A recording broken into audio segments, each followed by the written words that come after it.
Assalamualaikum warahmatullahi wabarakatuh. Perkenalkan, nama saya Wasabita Isani.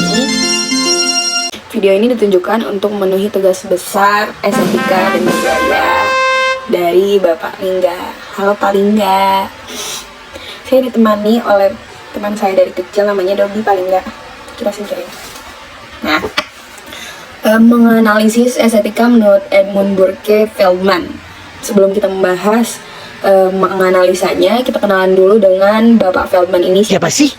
Bapak Feldman ini seseorang yang banyak menggagas pemikiran mengenai seni, yaitu Edmund Feldman adalah pendidik dan sekaligus kritikus seni di Amerika. Dia adalah profesor emeritus di University of Georgia. Lahir pada tanggal 6 Mei 1924 di Bayonne, New Jersey, Amerika Serikat. Feldman juga memiliki gelar sarjana seni rupa pada tahun 1949, dan 2 tahun kemudian ia memperoleh gelar master seni dari University of California. Terus pada tahun 1953 Edmund dianugerahi gelar doktor pendidikan dari Columbia University. Jadi balik lagi, gimana sih analisis estetika menurut Edmund Feldman itu memiliki 4 tahap seperti yang kita tahu di tugas 3 itu. Yang pertama ada analisis deskripsi. Analisis deskripsi pasti kita mengidentifikasi suatu karya ini menggunakan deskripsi yang didapat, yang nantinya akan menjadi petunjuk tentang arti dan maksud dari karya tersebut. Yang kedua ada analisis formal. Analisis formal itu melihat hubungan antara unsur visual yang ditampilkan serta mengurasi hasil antar hubungan tersebut. Yang ketiga ada interpretasi yang menerangkan pemikiran tentang apa yang dimaksud atau berada di balik sebuah karya tersebut, karya visual tersebut. Dan yang keempat yaitu penilaian, merupakan sintesa dari analisis antara unsur yang terjadi dalam karya seni yang dianalisis. Karya yang saya akan analisis dengan analisa estetika menurut Edmund Feldman ini, yang pertama adalah The Last Supper. Nah, deskripsi yang saya dapat dari lukisan The Last Supper ini, The Last Supper ini sebuah karya dari Leonardo da Vinci pada akhir abad ke-15, dan sekarang lukisan ini disimpan di ruang makan konvent Santa Maria delle Grazie in Milan. Lukisan ini cukup menggemparkan bidang seni pada masa itu karena lukisan ini berhasil menangkap ketegangan dan memunculkan misteri siapa yang mengkhianati Yesus. Selanjutnya formal. Yang pertama itu ada garis.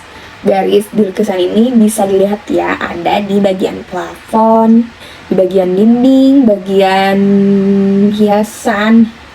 Itu terus warna yang digunakan di sini tuh warna-warna yang lembut, jadi menimbulkan ketenangan, menimbulkan kesan misterius juga. Terus dikombinasi dengan warna coklat, abu-abu yang membuat lukisan ini semakin realis. Terus ada bangun atau shape. Di sini juga bisa dilihat di plafonnya ada persegi. Terus bentuk dasar dari badan Yesus dan kelompok-kelompok para rasulnya itu bentuk dasarnya segitiga. Terus di dinding juga ada hiasan, itu bentuk dasarnya dari persegi. Selanjutnya ada tekstur, karena lukisan ini medianya adalah tembok, jadi tekstur yang muncul dalam lukisan ini dihasilkan dari kikisan tembok. Untuk ruang dan waktunya sendiri, karena karya ini memiliki perspektif linear, menjadikan karya ini terasa kedalamannya gitu, ada ruangannya. Terus untuk waktunya, karena di dalam karya ini seperti redup, gelap, jadi karya ini dispekulasikan bahwa ini adalah sore hari. Selanjutnya ada harmoni.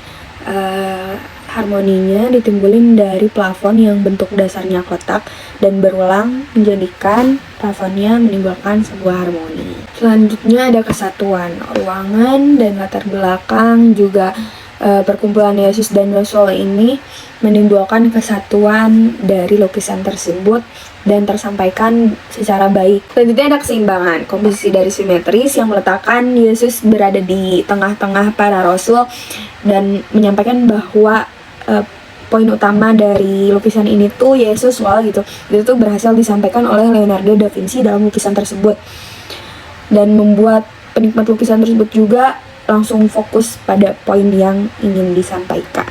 Nah, untuk proporsinya sendiri, di dalam lukisan ini tuh ada beberapa kelompok rasul sekitar 3 atau 4 orang, dan proporsinya itu membuat lukisan ini nyaman untuk dipandang.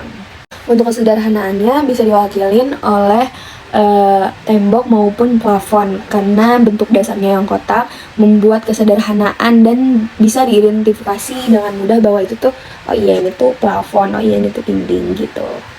Interpretasi lukisan ini setiap orang kan berbeda-beda tergantung latar belakang, agama, pengetahuan, kecenderungan.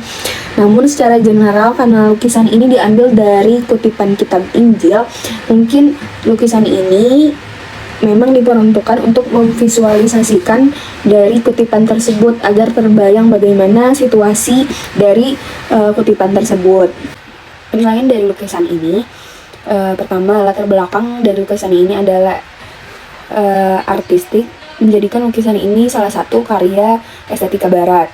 Selanjutnya Leonardo juga menggunakan teknik sfumato, yaitu teknik penggabungan garis tepi yang menimbulkan transisi lembut antara bayangan dan warna yang divisualisasikan. Leonardo da Vinci juga sangat amat bermain dalam pencahayaan yang membuat lukisan ini terasa kedalamannya, perspektifnya. Leonardo da Vinci juga menerapkan proporsi manusia secara akurat, menciptakan karakter yang realistis dan menangkap emosi melalui ekspresi-ekspresi yang divisualisasikannya. Selanjutnya yang akan saya analisa adalah karya dari Dwi Antonio Robbi, yaitu Ballad of Hero. Lukisan ini adalah pemandangan heroin dengan palet warna yang dramatis, detail, dan juga halus.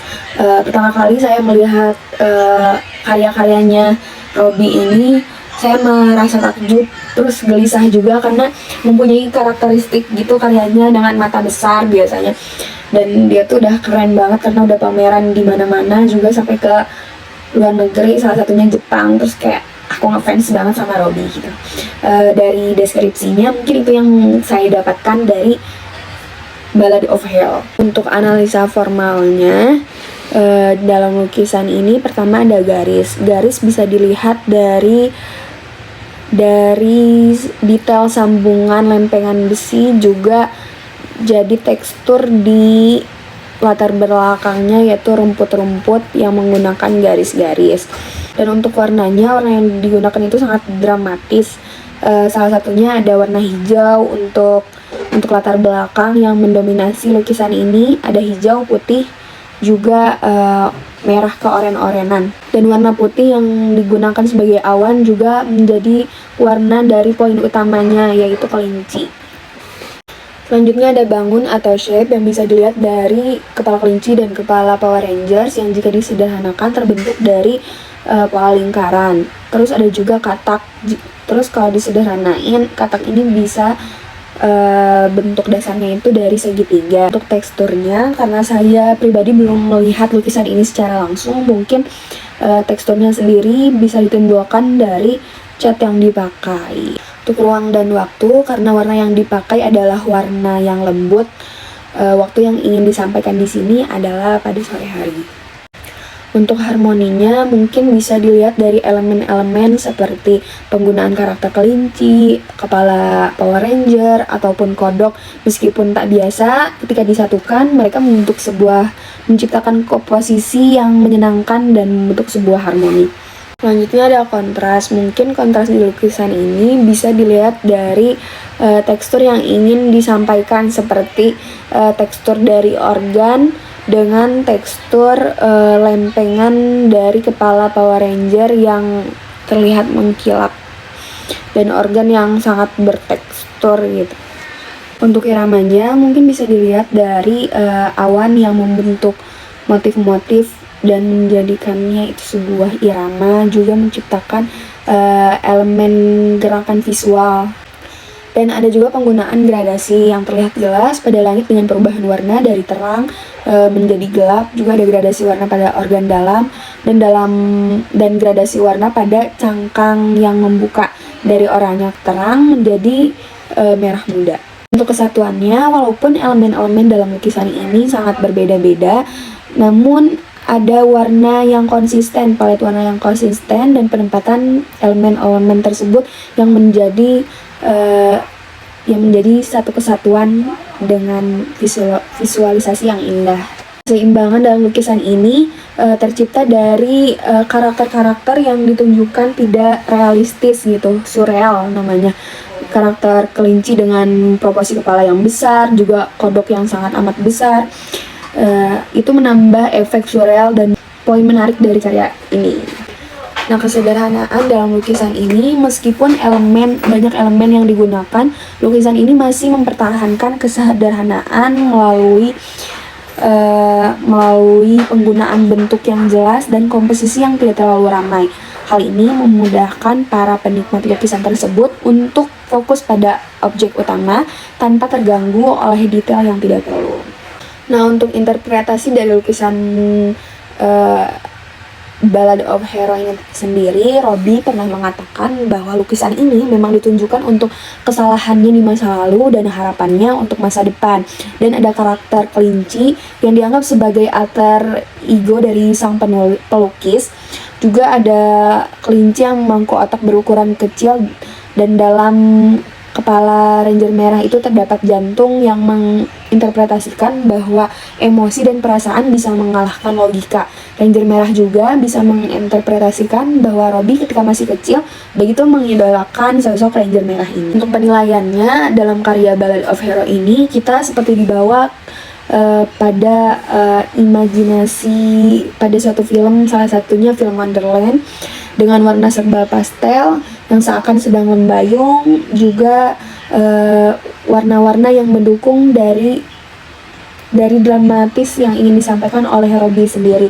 Lukisan ini juga tidak sesuai proporsinya karena ada beberapa objek yang didistorsikan. Lukisan ini juga termasuk ke dalam estetika khas Indonesia dengan ciri khas sang pencipta.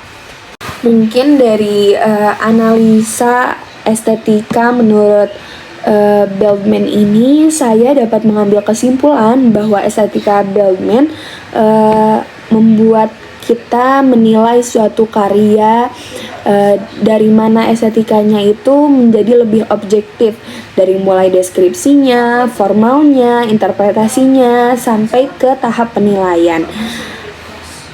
Saya juga pernah membaca kutipan, Edmund pernah mengatakan bahwa pengkritik tidak boleh menggunakan komentar yang bisa merusak reputasi seseorang atau suatu kelompok. Jadi, ayo mengkritik lewat seni. Terima kasih. Wassalamualaikum warahmatullahi wabarakatuh.